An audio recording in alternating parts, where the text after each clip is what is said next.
2, 3,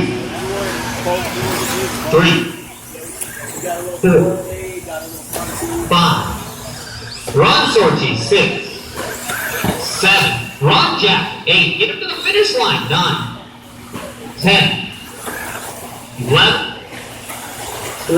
Sorchi will only get 4 started by RB, so it's not the worst.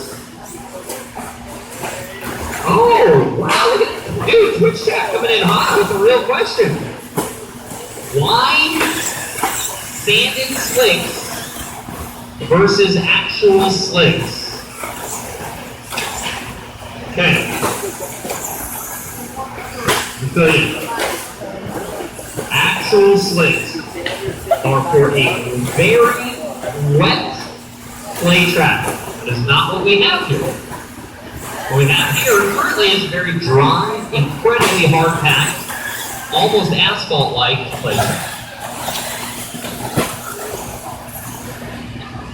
Not even sure what to make of that.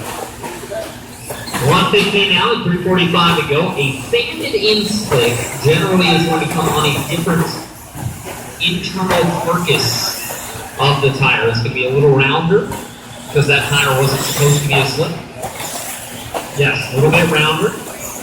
The carcass is going to be thinner because it was sanded down, so you sanded the material off. And because of that, it's going to move a little bit more, which is going to provide more grip in